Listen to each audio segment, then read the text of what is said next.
mas. Loh, ayo. Halo, kami dari kelompok 10 dan saya Riandes Bawilama dari Fakultas Kedokteran Gigi dan teman-teman saya. Perkenalkan, nama saya Anabel dari Michelle dari Fakultas Ilmu Sosial dan Ilmu Politik. Perkenalkan, nama saya Muhammad Nizam Hanif dari Fakultas Teknologi Baju dan Multidisiplin. Saya Salsabila Khairunisa dari Fakultas Kesehatan Masyarakat.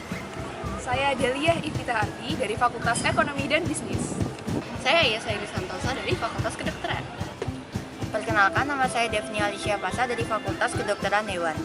Nah, di sini sekarang ini kami ingin jelasin dan cari tahu apa sih etika dan moral itu di mahasiswa dan bagaimana kondisinya sekarang itu. Mahasiswa masih sering jaga etika dan moral apa enggak di lingkungan kampus ataupun di sekitarnya. Lalu pertama, apa sih etika dan moral itu? Nah, etika sendiri berasal dari bahasa Prancis yang berarti attitude, yaitu tata pergaulan yang baik antar manusia. Etika sendiri sangat berkaitan erat dengan moralitas. Moral adalah suatu keyakinan yang mendasari tindakan atau pemikiran sesuai dengan kesepakatan sosial. Apabila tidak ada moral, maka etika tidak akan tercipta. Nah, kalian pasti udah tahu kan apa itu pengertian dari etika dan moral. Selanjutnya, kalian tahu nggak contoh-contoh perilaku mahasiswa apa saja yang menyimpang dari etika? Enggak mas. Ye.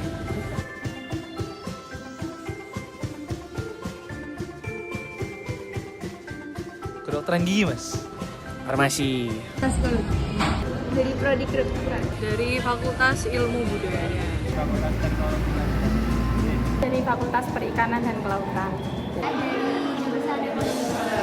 Aku dari Fakultas Ilmu Sosial Ilmu Politik, program studi Ilmu Komunikasi. Dari Fakultas Vokasi.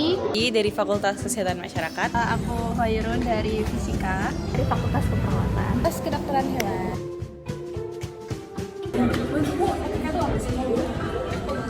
Kalau dari aku sendiri, sifat yang kita harus terapkan di kehidupan kita sehari-hari, dan sifat itu tuh yang menentukan bagaimana jati diri kita sebenarnya.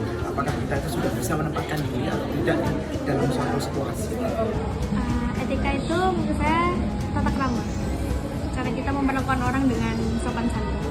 Itu merupakan suatu sikap yang berprinsip dengan mengedepankan moralitas yang baik. Etika itu perlu diterapkan ke siapa aja?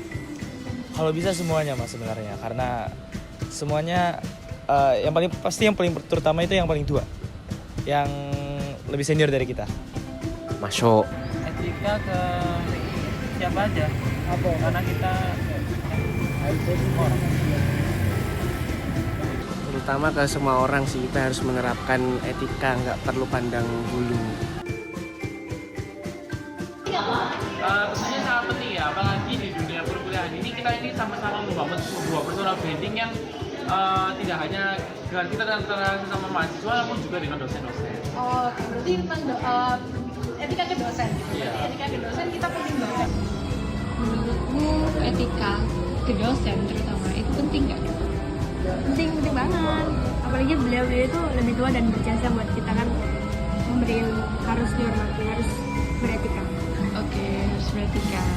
Etika itu penting nggak sih Kak? Dan kenapa sih mahasiswa itu harus mempunyai etika yang baik? Menurutku sih etika itu penting ya.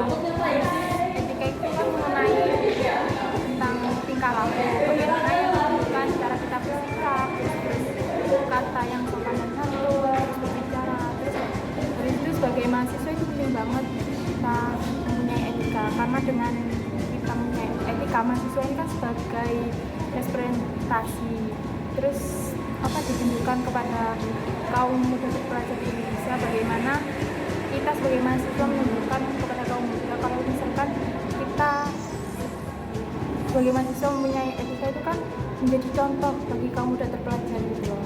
Terus menurut kalian seberapa penting etika kepada dosen? Ya penting, karena dosen itu kan kalau kayak guru itu kan orang tua kedua kita ya, sama lah kurang lebih kayak dosen gitu. Jadi kita sama dosen itu masih butuh gitu. Oke.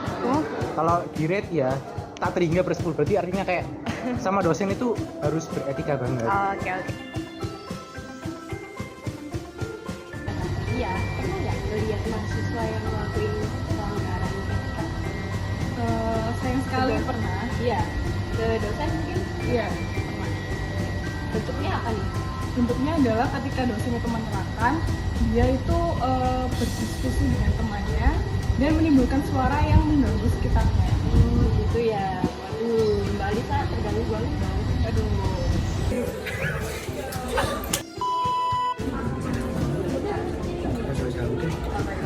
Tidur di kelas. Kalau memang konteksnya dia main HP itu memang untuk mencatat materi, it's fine.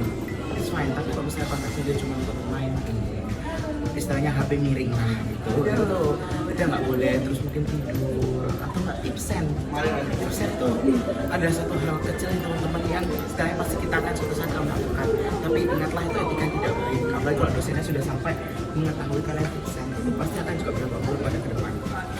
Pernah sih kayak ngechat dosen nggak sesuai jam kerja, itu kan kurang sopan ya menurut saya. Terus sama misalnya dosen lagi ngejelasin materi ini terus ada yang asik sendiri dengan HP-nya, itu kan kurang beretika ya, jadi kayak tidak menghargai penjelasan dosen gitu. Sebetulnya aja nyerobot antrian sih, kalau kita antri lift kadang kan ada yang nyerobot gitu.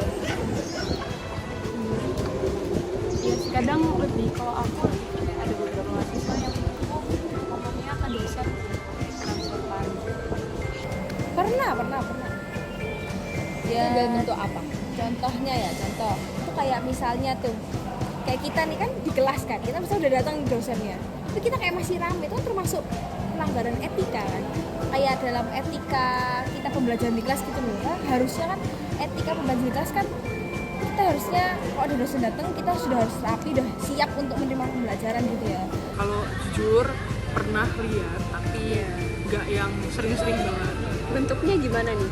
Bentuknya gimana? Yang pertama itu yang pasti kalau misalnya kita telah datang kelas itu, kalau pas awal-awal pas kelas gitu, minggu-minggu pertama masuk kuliah itu kan masih kayak kalau telat kan langsung masuk aja gitu. Jadi nggak yang kayak maaf Bu Pak saya telat gitu, jadi istilahnya nyelonong masuk kelas gitu. Kira-kira kenapa? Kok mahasiswanya ngelakuin itu tuh kenapa? Ya kelalaian sih mas sebenarnya, dan biasa mahasiswa itu suka cuek, Masih nakal ya? masih nakal, masih labil lah ceritanya mas. Jadi ya apapun yang mereka lakukan ya, apalagi yang mahasiswa baru ya, mungkin karena lingkungan baru mas, jadi masih beradaptasi juga, mungkin karena itu. Untuk para dosen dan kalau alasannya saya kurang tahu. Bisa jadi mereka tuh kurang dididik dari kecil buat sabar sama punya etika yang kurang baik. Kayak nggak dibiasain dari kecil, mungkin merasa kayak perilaku mereka itu kayak wajar-wajar aja kan, tapi menurut orang lain enggak. Apa ya, mungkin kadang kan namanya juga remaja, masih mahasiswa, pasti kan banyak kalau masih ingin tahu hal-hal lain, pasti juga apa ya, senakal-nakalnya kita lah yang mungkin masih di remaja tuh, jadi ada peraturan pasti dicoba dilanggar gitu aja sih. Takut ditegur dosen nih.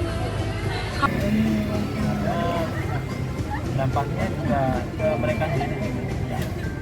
Bisa materinya juga ke dosennya juga jadi hubungan buruk kan. Di sana ada dinas pendidikan. Perasaan gak enak. Memang sebagai mahasiswa untuk mempunyai etika itu, apalagi kita sebagai mahasiswa ya, memang mempunyai etika yang bagus itu tidak mudah, namun kita bisa mulai dari hal yang kecil terlebih dahulu sehingga hal itu dapat membangun kita untuk menjadi mahasiswa yang mempunyai etika yang lebih baik lagi dan dapat membangun suatu hubungan dalam masyarakat yang baik. Oke, terima kasih Bi. Ya refleksi ya kita. Sadar diri. Enggak, itu buat saya kok maksudnya. Oke, terima kasih. Terima kasih. Oke, jadi mahasiswa itu adalah agent of change, di mana etika itu sangat penting di dunia saat ini. Nah, tapi nih mahasiswa ini banyak yang belum menyadari, hanya mengerti kalau ini sekedar urgensi saja, tanpa betul-betul melaksanakan etika dan moral itu sendiri. Jadi itu nih, mahasiswa itu harus memilah dan memilih apa aja yang ada di media sosialnya, apakah itu sesuai dengan nilai Pancasila atau enggak. Dan juga mahasiswa itu perlu sadar diri ya guys. Sadar diri itu penting, minimal tau lah peraturan apa aja yang ada di kampus. Mahasiswa kan excellence with morality. Hihi. Surabaya banyak tronton. Cakep. Pulangnya jangan lupa membeli alpukat. Cakep. Terima kasih sudah menonton. Semoga bermanfaat.